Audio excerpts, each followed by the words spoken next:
Assalamualaikum warahmatullahi wabarakatuh. Alhamdulillahi rabbil alamin. Wa bihi nasta'in ala umuri dunya waddin. Wassalatu wassalamu ala ashrafil anbiya wal mursalin, sayyidina wa habibina wa syafi'ina wa qurrati a'yunina Muhammadin sallallahu alaihi wa ala alihi wa sahbihi wa sallam. Subhanaka la ilma lana illa ma 'allamtana innaka antal alimul hakim. Rabbi zidna ilma warzuqna fahma, amin Allahumma amin. Allahumma salli wa sallim ala sayyidina Muhammad al-fatih lima ughliq wal khatim lima sabaq nasiril haqqi bil haqq wal hadi ila siratikal mustaqim wa ala alihi wa sahbihi haqqa qadrihi wa miqdarihi al-'azim. Alhamdulillah, limpahan syukur bersama-sama kita panjatkan kepada Allah Subhanahu wa taala yang mengumpulkan kita bersama-sama pada pagi hari menjelang siang ini di dalam perkumpulan, di dalam naungan yang tidak kita lakukan, bahwa sesungguhnya disinilah tempat dosa-dosa kita semua digugurkan. Disinilah juga tempat di mana doa-doa kita mudah-mudahan dikabulkan oleh Allah Subhanahu wa taala. Disinilah juga tempat di mana saat kita ingin meminta pintu taubatnya oleh Allah dibukakan dengan lebar-lebarnya. Yang insya Allah mudah-mudahan tidak seorang pun dari kita kembali ke rumahnya melainkan seluruh apa yang dia harapkan telah disampaikan oleh Allah Subhanahu wa taala. Insyaallah, amin amin ya rabbal alamin. Alhamdulillah, perkumpulan-perkumpulan seperti ini adalah perkumpulan yang dibanggakan Allah di hadapan para malaikatnya. Kenapa Allah banggakan kita? Bukan karena kita hebat. Allah banggakan kita bukan karena kita ini pintar. Allah juga banggakan kita bukan karena kita ini orang yang begitu luar biasa. Tetapi yang Allah banggakan adalah kita sebagai hamba-hambanya mau menyisihkan waktu untuk berkumpul bersama, bukan untuk perkumpulan kesia-siaan, melainkan kita berkumpul untuk mencari keridhaan serta kemanfaatan. Hari ini banyak orang yang suka kumpul, banyak orang yang suka bertemu, banyak orang yang suka duduk-duduk bersama. Tetapi rata-rata perkumpulan, pertemuan, dan duduk-duduk bersamanya seringkali diiringi dengan kesia-siaan. Tetapi perbedaan saat kita berkumpul di tempat-tempat seperti ini, kita berkumpul hampir tidak ditemukan adanya kesia-siaan.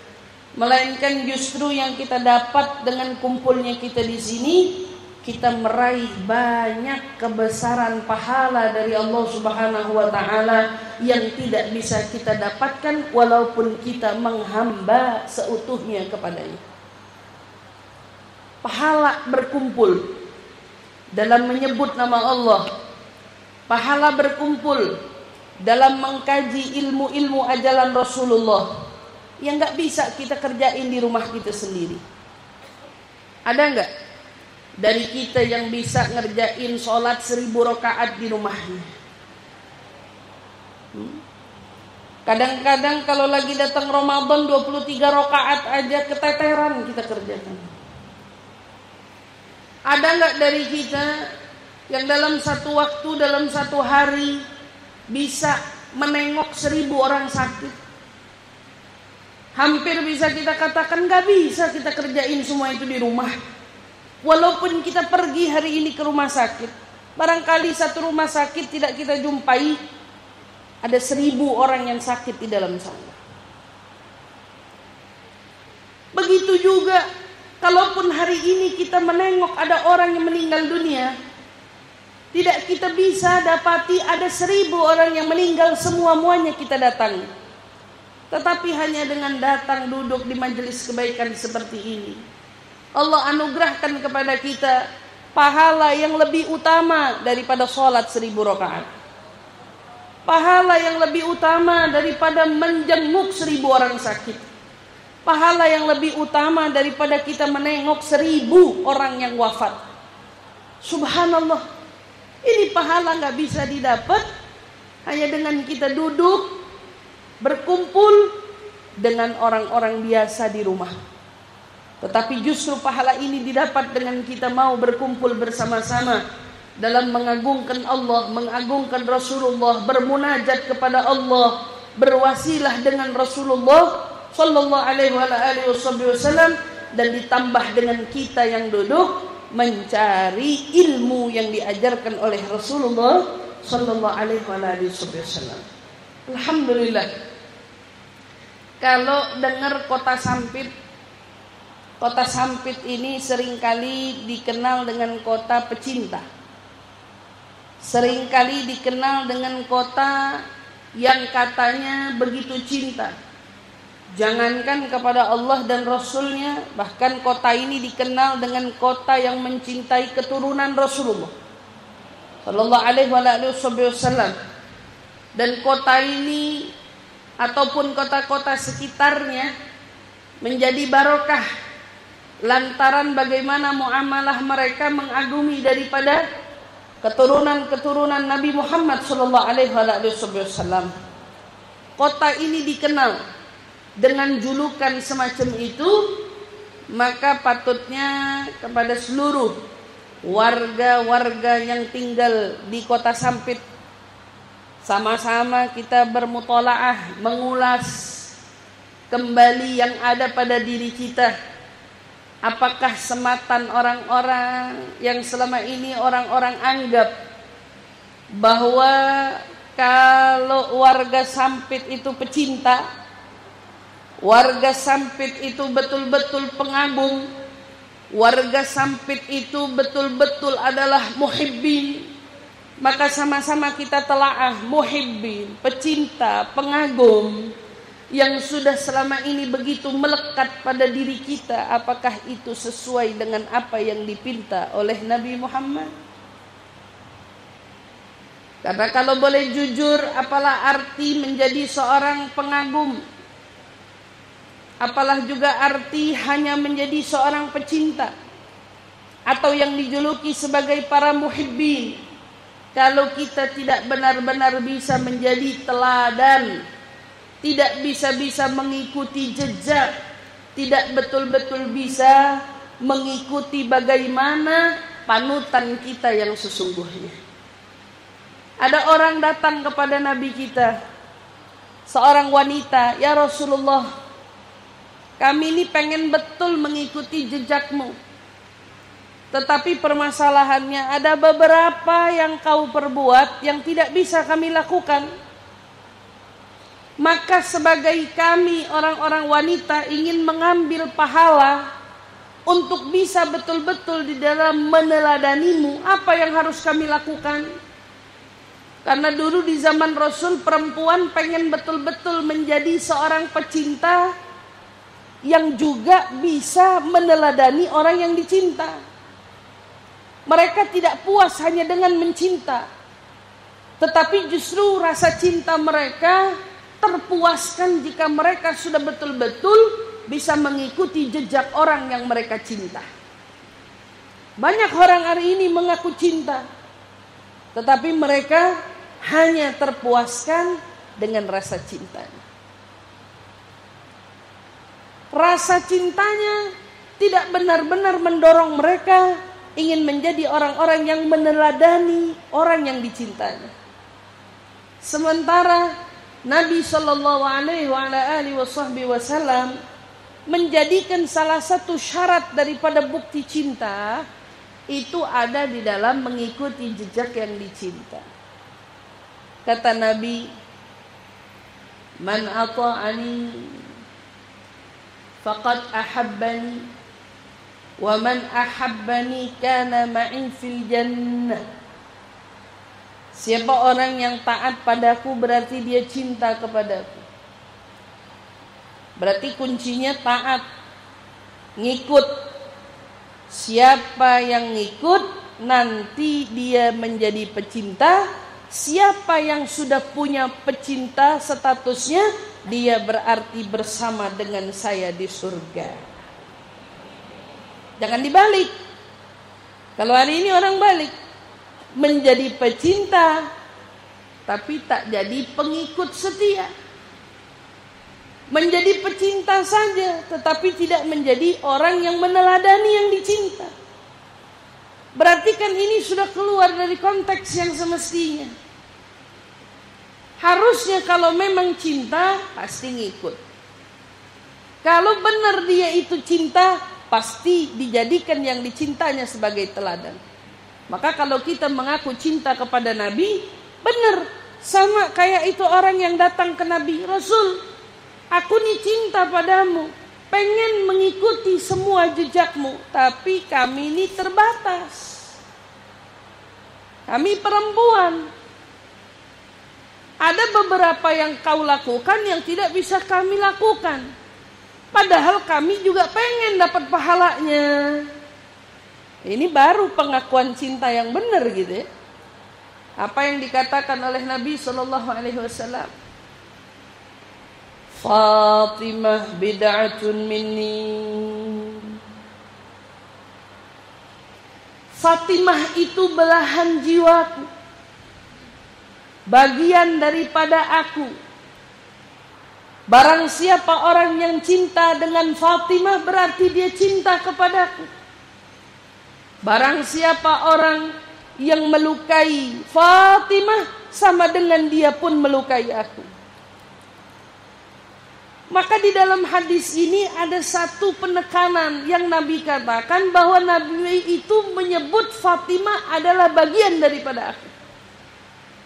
Maka para ulama nih Bu menyatakan bahwa dengan adanya pernyataan Nabi Fatimah bagian daripada aku, artinya jika kau mengikuti Fatimah sama dengan kau mengikuti Nabi Muhammad. Dengan kamu meneladani seorang Sayyidah Fatimah, artinya sama dengan kamu meneladani sosok Nabi Muhammad. Maka perempuan gak ada lagi kebingungan, gimana caranya dapat pahala yang sempurna, gimana caranya biar bisa jadi pengikut yang sungguh-sungguh dalam meneladani yang dicinta. Kenapa? Ternyata mereka dihadirkan sosok wanita yang mulia, wanita yang dikatakan bahwa dia yang paling mirip dengan Nabi Muhammad. Sampai Sayyidatuna Aisyah radhiyallahu taala anha wa ardhaha, beliau berkata apa? Saya tidak pernah melihat ada orang yang paling mirip, bukan hanya dari sisi fisik, tetapi gerak-gerik, cara ngomong, cara jalan, cara duduk, melebihi Fatimah di dalam mencontoh gerak-gerik, cara berjalan, cara duduk, cara bicara ayahnya Rasulullah. Kata Sayyidah Aisyah, maka yang paling mirip sama Nabi itu Sayyidah Fatimah. Cara duduknya, cara jalannya, cara malunya, cara ngomongnya, begitu juga sabarnya, begitu juga akhlaknya, begitu juga ibadahnya. Semua yang ada pada sosok kemuliaan dari Sayyidah Fatimah, semua itu juga ada pada sosok ayahnya Nabi kita Muhammad sallallahu alaihi wasallam. Maka kalau kita mau ukur meneladani Sayyidah Fatimah itu sama dengan meneladani Nabi, apa yang kita mau petik dari keteladanan seorang Sayyidah Fatimah yang kita mau ambil hari ini? Gak usah banyak-banyak. Yuk kita belajar seperti apa sabarnya Sayyidah Fatimah. Hari ini banyak orang yang hidup, tapi seringkali lisannya mengucap, beban hidupku berat sekali. Rasanya aku gak sanggup memikulnya. Hari ini ada orang hidup bilang, ya Allah, Kenapa aku yang harus diuji dengan ujian seperti ini? Padahal aku sudah sholat, padahal aku udah ngaji, padahal aku sudah taat, tetapi kenapa masih diuji juga? Kenapa justru aku harus diberikan beban ujian seperti ini? Dan seterusnya. Berapa banyak dari kita Bu hari ini merasa kalau dirinya terbebani oleh hidupnya sendiri. Berat. Emang hidup tuh begitu. Kalau hidup maunya ringan, gak usah hidup lagi. Kalau hidup tuh gak mau punya beban, artinya gak hidup lagi. Karena yang namanya hidup di dunia pasti punya beban.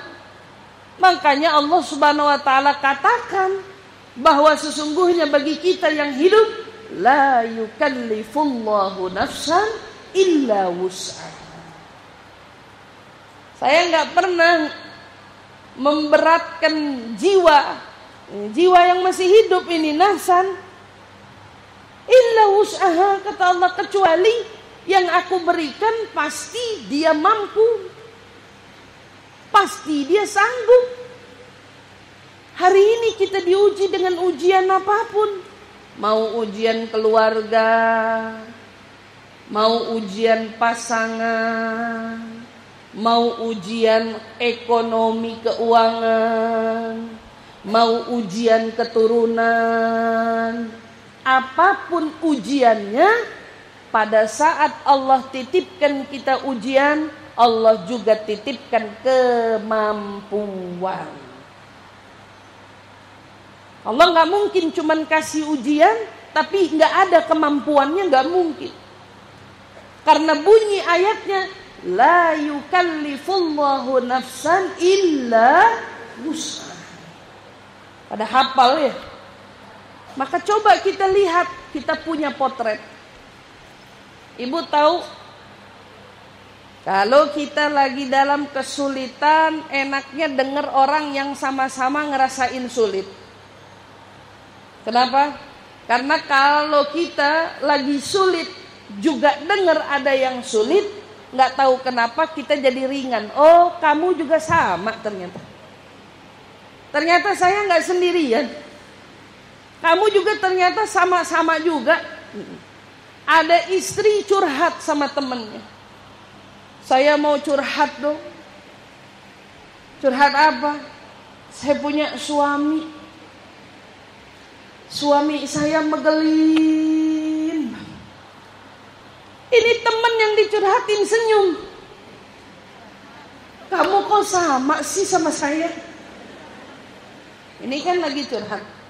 Ya, itu kalau lagi duduk sama orang pas curhat masalahnya sama, itu hati kayak disiram sama air dingin. Oh, ternyata bukan saya doang.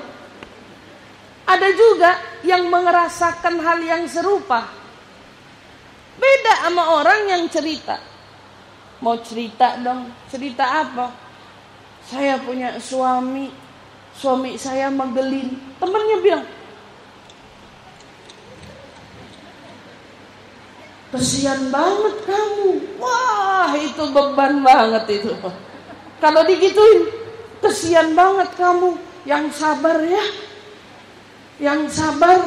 Emang kamu punya suami gak gitu? Saya mah alhamdulillah, masya Allah, tabarakallah. Mudah-mudahan gak kena mata. Suami saya baik banget. Tambah lagi tuh bebannya. Ternyata saya doang di dunia ini yang begini. Iya, ternyata saya doang di dunia ini yang begini. Iya. Makanya dibilang jangan pernah salah curhat. Curhat sama orang yang minim pengalaman, nggak ngeringanin kita.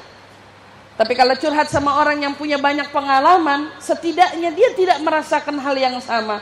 Ada istri yang sama, punya masalah yang sama, tapi curhat sama orang yang punya pengalaman yang banyak. Datang, saya mau curhat. Curhat apa? Saya punya masalah. Masalah apa? Suami saya megelin saya. Kalau cerita sama orang yang punya pengalaman, yang punya banyak pandangan, dia akan bilang, yang punya masalah kayak kamu di dunia ini bukan kamu doang. Emang masalahnya di mana? Udah berapa lama nih bilang sama suami, jatah bulanan kurang, tapi nggak turun-turun juga. Sementara keperluan banyak. Ceritanya sama yang siapa? Sama yang tepat. Ceritanya sama yang punya banyak pengalaman. Dia bilang apa? Kamu tahu nggak? Dulu Sayyidah Fatimah waktu hidup dengan suaminya Sayyidina Ali, itu hidupnya begitu sederhana. Saking sederhananya, kamu bayangin kalau malam tidur itu cuman beralaskan tikar dari kulit kambing. Tikar dari kulit kambing, yang mana kalau malam dipakai buat tidur, tapi kalau siang itu dipakai buat kambing makan. Itu kebayang nggak? Kalau apa?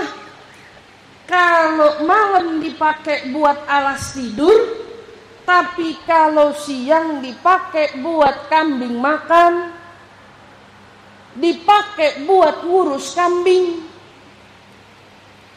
Kamu tahu nggak? Itu rumah tangga siapa? Itu rumah tangga putri Nabi. Kalau kamu hari ini berkeluh kesah tentang apa yang terjadi pada hidupmu, coba bandingkan dengan apa yang terjadi pada rumah tangga putri Nabi. Diukur rumah tangga putri Nabi gimana? Katanya kalau datang musim dingin, setiap malam tidur, kalau nutup kaki kepala kebuka, kalau nutup kepala kaki yang terbuka. Selimutnya berarti nggak benar-benar bisa nutup badannya utuh. Dari sini ibu coba bisa bayangin nggak? Di rumah punya selimut berapa?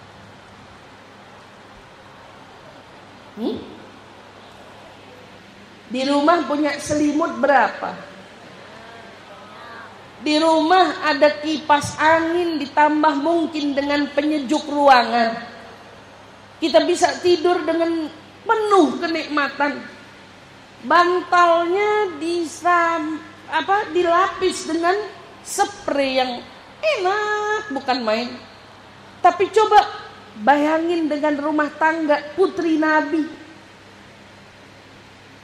Putri Nabi punya rumah tangga, bantalnya bukan dari kapuk, juga bukan dari bulu angsa, juga bukan dari hal-hal yang lembut hari ini kita pakai buat kepala kita, tetapi bantalnya dari serabut kurma, dijadikan sebagai alas kepala untuk beliau merebahkan tubuhnya sepanjang hari yang sudah letih bekerja dengan kehidupan yang sesederhana itu. Kamu tahu, sekalipun Sayyidah Fatimah tidak pernah mengeluh kepada suaminya tentang apa yang dia lalui sepanjang harinya. Ibu, kalau lagi capek di rumah, ngurus anak, ngurus keluarga, ngurus pasangan, begitu lagi ngerasain letih, tapi kayak gak ada yang hargain, gak ada yang puji. Rumah udah dibersihin, udah diwangiin, kamar mandi udah disikatin, kamar udah dicakepin, anak-anak udah dirapiin, dimandiin, dikasih makan, dikenyangin. Maaf, suami pun demikian. Tapi kita ngerasa kayak sendirian di rumah. Nggak ada yang bilang sama kita, makasih ya. Makasih ya. Udah rapiin rumah hari ini. Nggak ada yang ngomong kayak begitu kan? Nggak ada yang bilang makasih ya udah masakin kita hari ini. Ada yang ngomong begitu? Nggak ada yang ngomong begitu kan? Emang kita perempuan punya hati luas. Kalau berbuat nggak minta diterima kasihin. Makanya heran sama perempuan hari ini. Perempuan-perempuan hari ini banyak-banyak yang minta terima kasih. Kayaknya perempuannya udah nggak murni. Kenapa? Karena kalau kamu ukur yang namanya perempuan, dari dulu perempuan itu sudah melakukan pekerjaannya tanpa mengharap balas terima kasih. Ibu-ibu kita tuh, orang tua kita, tiap hari masakin kita di rumah, emang kita terima kasih? Orang tua kita selama ini ngebesarin kita, ngurusin urusan kita. Banyak-banyak hal yang terjadi dalam hidup kita. Seberapa sering kita terima kasih? Tapi herannya sama mental hari ini, dikit-dikit mintanya diterima kasih. Dikit-dikit ngomongnya, tolong dong hargain aku. Gitu. Tolong dong hargain. Aduh, heran. Itu belajar di mana? Kayaknya sama TikTok belajarnya ini. Ya, belajar di mana? Belajar di sama Instagram kayaknya perempuan-perempuan hari ini. Belajar dari mana kayaknya? Belajar sama quote-quote melo yang bertebaran di sana sini. Katanya perempuan banyak yang merasa tak dihargai. Tahu nggak?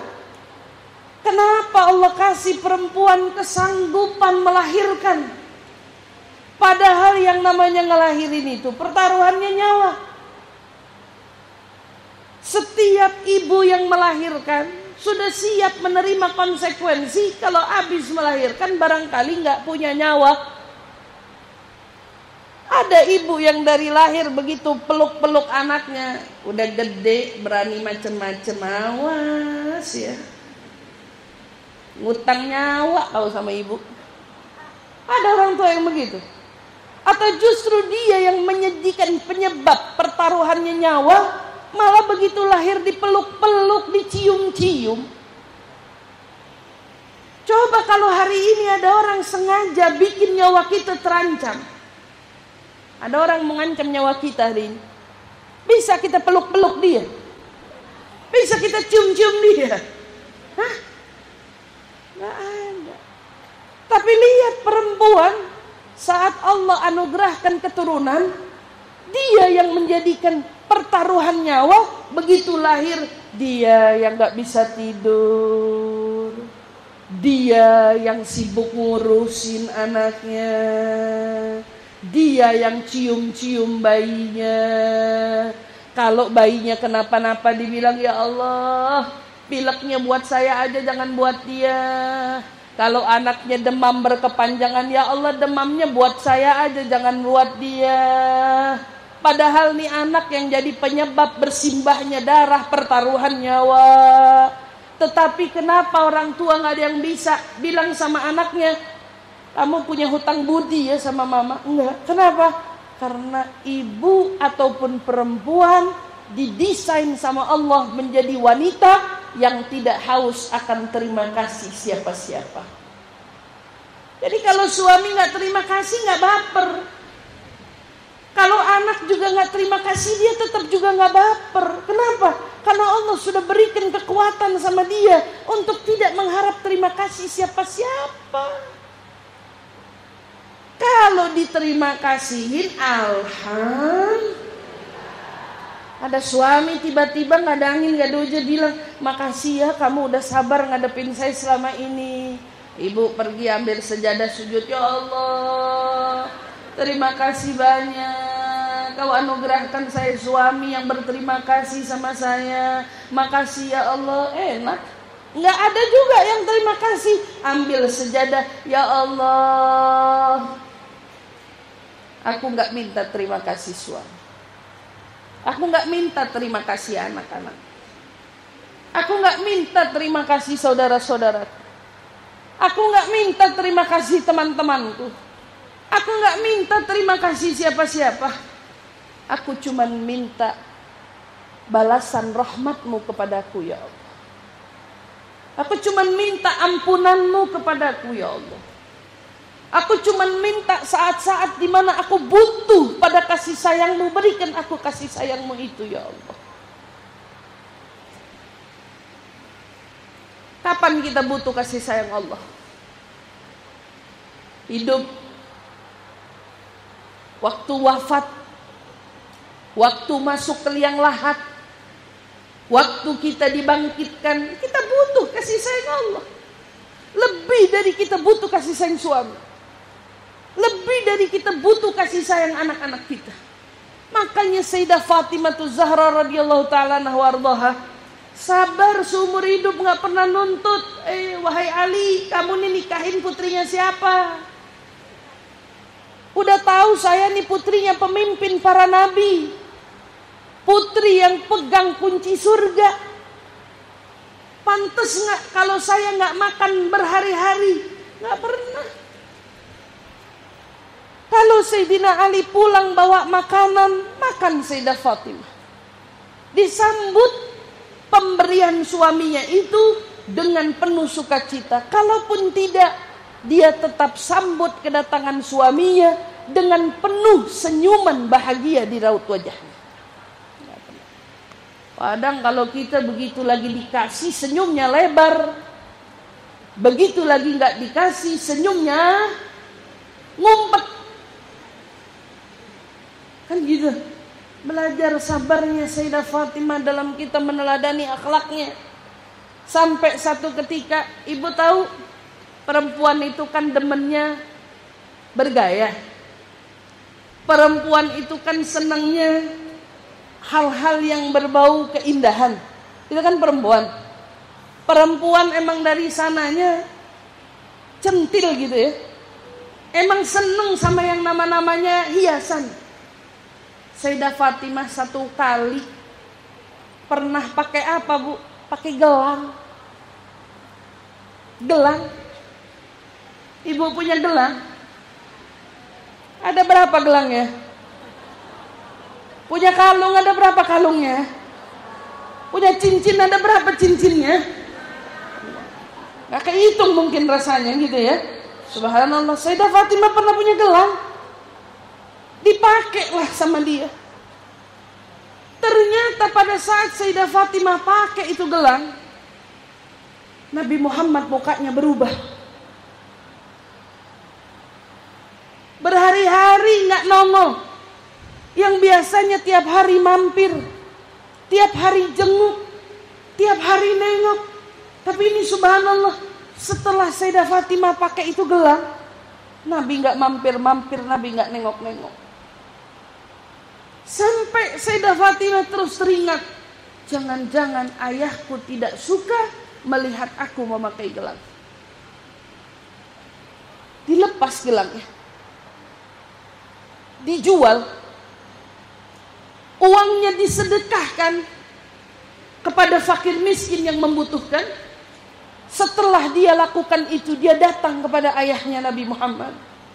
Lalu kemudian dia berkata, wahai ayahku, gelangku sudah kujual, uangnya sudah kusedekahkan.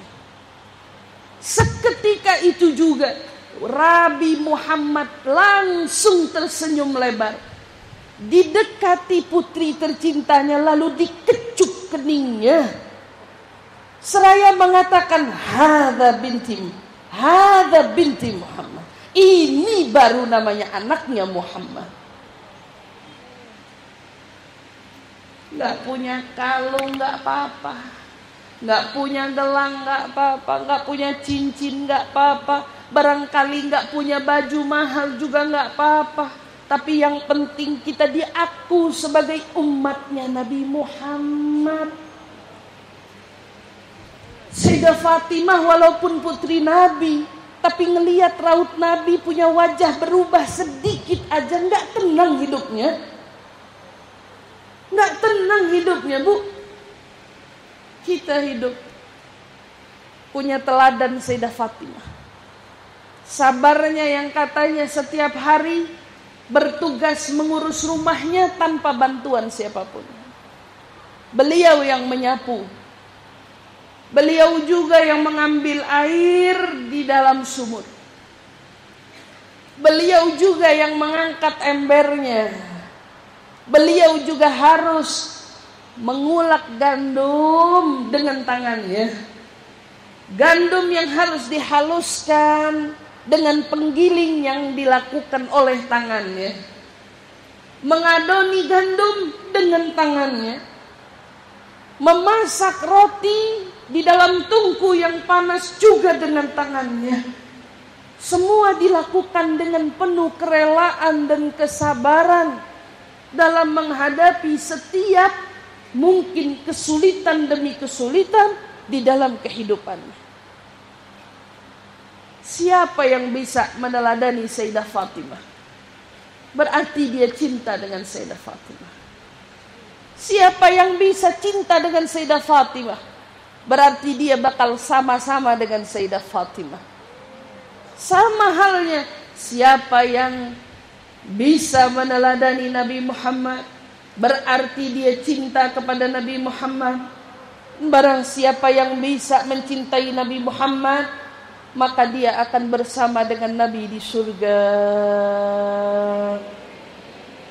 Sama Nabi di surga. Maka ibu-ibu yang dirahmati Allah, masalahnya kadang-kadang kita ini mengira kalau selama ini kita hidup ini sudah aman sentosa. Ibadah kita kadang-kadang membuat kita merasa sudah cukup. Kadang kalau kita sekarang belajar menguji, tanya diri kita, kalau nanti Mungkar Nakir datang bertanya, Man Rabbuka? Bisa kita jawab? Saya mau tanya sama ibu, bisa ibu jawab? Siapa Tuhanmu? Allah. Siapa nabimu? Nabi Muhammad. Apa agamamu? Islam. Bisa jawab? Bisa. Sekarang saya tanya balik sama ibu, pertanyaan yang sama, tapi ibu mingkem ya, jangan jawab ya. Ibu cuman bilang, Man Rabbuka? Jangan ngomong. Jawab tapi mingkem. Man Rabbuka? Man Nabiyuka? Madinuka?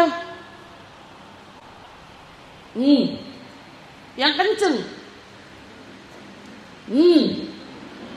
Yang kenceng jawabnya. Gitu ya. Mau sekenceng apa kita begitu? Kedengeran apa enggak? Ada yang bisa paham jawaban kita? Oke. Mulut kita ini bukan mulut kita.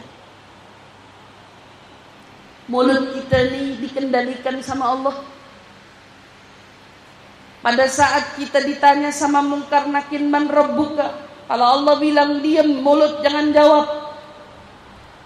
Kita ingat Tuhan kita Allah, tapi Allah bilang enggak boleh jawab. Allah enggak izinin mulut kita jawab. Madinuka? Akal kita ingat kalau agama kita Islam, tapi Allah enggak izinin mulut kita jawab. Man Nabiyuka? Siapa nabimu? Lagi-lagi kita ingat nabi kita Nabi Muhammad, tapi Allah enggak izinin kita buat jawab. Kita bisa apa?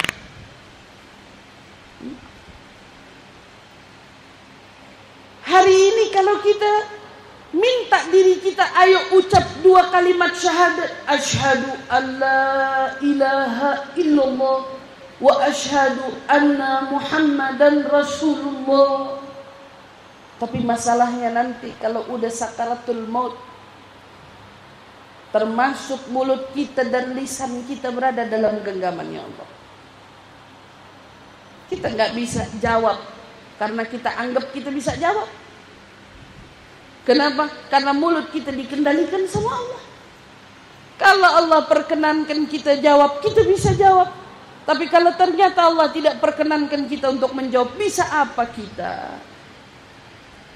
Keadaan kita di sana di akhirat pun demikian. Kita mungkin merasa sudah punya cinta, sudah cukup cinta, insya Allah bisa sama-sama dengan Nabi kita. Tapi ternyata kalau Allah lagi-lagi tidak izinkan, kemana kita mau bersinggah? Oleh karena itu ibu yang dirahmati Allah, ukuran cinta bukan terlihat dari perilaku yang mengaku cinta hanya dengan mulut, tetapi cinta lebih bisa dibuktikan dengan perbuatan saat kita mengakui cinta. Maka saat kita mengaku cinta kepada siapa? Kepada Sayyidah Fatimah, cinta kepada Rasulullah, cinta kepada ahlu baitnya Rasulullah, maka yang paling akan dianggap cintanya itu paling benar adalah saat kita bisa meneladani, mengikuti budi pekerti mereka. Saat kita bisa betul-betul belajar di dalam mengaplikasikan hidup sebagaimana hidupnya mereka. Maka hari ini saat ibu lagi sedih, ukur-ukur, lihat-lihat bagaimana potret hidupnya putri Nabi.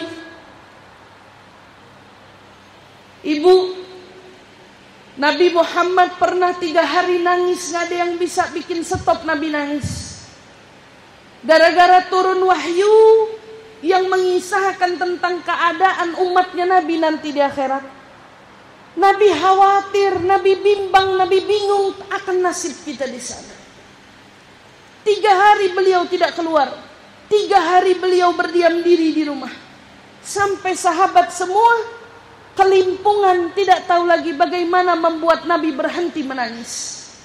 Akhirnya Sayyidina Abdurrahman bin Auf datang ke rumah putrinya Nabi Sayyidah Fatimah. Diketuk pintu rumahnya. Diceritakan bagaimana keadaan sang Nabi yang katanya sudah berhari-hari nangis tapi gak berhenti-berhenti. Akhirnya Sayyidina Abdurrahman bilang, wahai Fatimah, kayaknya gak ada yang bisa bikin stop ayahmu menangis kecuali kalau kau datang kepadanya meminta dia berhenti nangis. Kata Sayyidah Fatimah, baiklah kalau begitu tunggu. Aku akan bersiap-siap untuk pergi ke rumah ayahku. Ibu tahu Sayyidah Fatimah bersiap. Pada saat beliau bersiap memakai jubahnya, keluar dari rumahnya, Sayyidina Abdurrahman bin Auf terkejut melihat pakaian putri Nabi yang Nabi katakan dia adalah wanita pemimpin para wanita di surga. Bajunya ternyata terdapat ada beberapa belas tambalan. Coba lihat baju kita, lalu bandingkan dengan bajunya Nabi Muhammad punya putri Sayyidah Fatimah. Qila 12 tambalan, ada lagi yang mengatakan lebih dari 12 tambalan dari bajunya Sayyidah Fatimah dipakai. Keluar Sayyidah Fatimah. Saat itu sahabat-sahabat Nabi yang agung mengelilingi Nabi Muhammad. Tatkala Sayyidah Fatimah datang, sahabat semuanya menyingkir. Sayyidina Umar dari kejauhan kemudian menepuk-nepuk dirinya seraya berkata, nelangsa betul putrinya Nabi Muhammad, sedih betul putrinya Nabi Muhammad yang punya kunci surga, yang memimpin dunia sampai akhiratnya, tetapi ternyata hidupnya dipenuhi dengan kesederhanaan yang sedemikian rupa. Sayyidina Umar terkejut betul melihat ahada Fatimah. Ini Fatimah. Hari ini kalau punya baju biasa-biasa aja, kalau punya baju nggak bagus-bagus amat, atau mungkin ada sesuatu dalam hidup kita yang tidak seperti yang kita harapkan. Ya Allah, nengok-nengok bagaimana hidupnya putri Nabi Muhammad. Nengok-nengok. Belajar sabar, belajar rela, belajar menerima, belajar ridho dengan apa yang dihadapi oleh putri Nabi seorang Sayyidatuna Fatimah. Sabar. Makanya Nabi SAW cinta betul dengan putrinya Sayyidah Fatimah. Kenapa?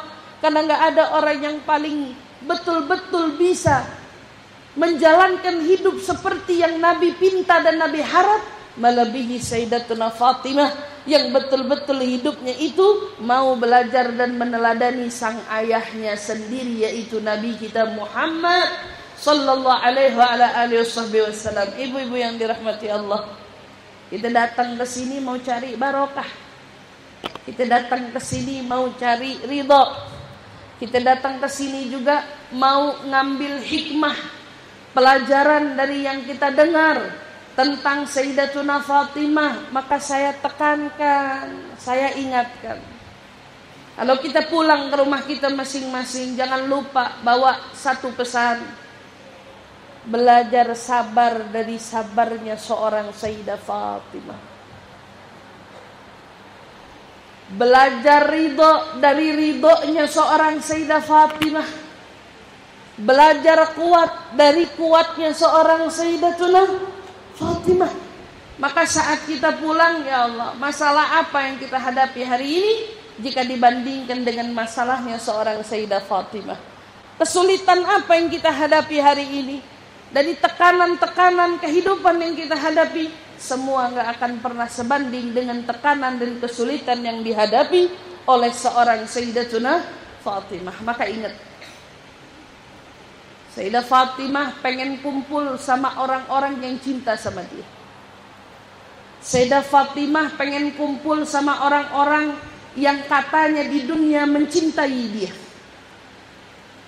Sayyidah Fatimah juga ingin memberi syafaat kepada orang-orang yang katanya di dunia itu kayak pengen bersama dengan Sayyidah Fatimah di akhirat. Pengen. Saya mau tanya ibu-ibu, pengen apa kagak? Mau atau tidak bersama dengan seorang Sayyidatuna Fatimah? Ibu, mau sama pejabat kita duduk, butuh sesuatu usaha atau tidak? Mau duduk sama seorang penguasa negara, butuh usaha atau tidak? Kalau hari ini ada orang bisa duduk sama penguasa, siapa dulu dia? Kalau hari ini ada orang mau duduk dengan Sayyidah Fatimah, siapa dulu dia? Kalau ada orang hari ini pengen bisa ada di barisan Sayyidah Fatimah, siapa dulu dia? Dan ternyata untuk menjadi orang yang bisa duduk dengan Sayyidah Fatimah, kita gak perlu jadi orang penting, gak perlu jadi orang hebat, gak perlu jadi orang yang punya pangkat dan kedudukan. Tetapi bahkan kita bisa menjadi seseorang yang nanti bersama dengan Sayyidah Fatimah. Cukup dengan apa? Cukup dengan mengikuti bagaimana hidupnya Sayyidatuna Fatimah, yang di rumah sabar, ridho, ikhlas, belajar juga untuk sederhana. Walaupun kita punya segalanya, tapi sederhana lebih dari segalanya. Walaupun kita punya apapun yang ada di dunia ini, tapi ingat, sederhana lebih unggul daripada segalanya. Itu yang dicerminkan oleh Sayyidah Fatimah. Mahkota surga ada di kepala dia. Kedudukan dan kepemimpinan ada pada diri dia. Tapi apa yang dia cerminkan? Kesederhanaan yang muncul dari perilakunya. Kita belajar dari dia. Dan dia menjadi istri yang baik bagi suami, menjadi ibu yang luar biasa bagi anak-anaknya, dan dia menjadi anak yang luar biasa bagi orang tuanya. Mudah-mudahan kita semua bisa belajar menjadi istri seperti bagaimana Sayyidah Fatimah menjadi istri bagi pasangannya. Bisa belajar jadi ibu sebagaimana Sayyidah Fatimah menjadi ibu bagi anak-anaknya.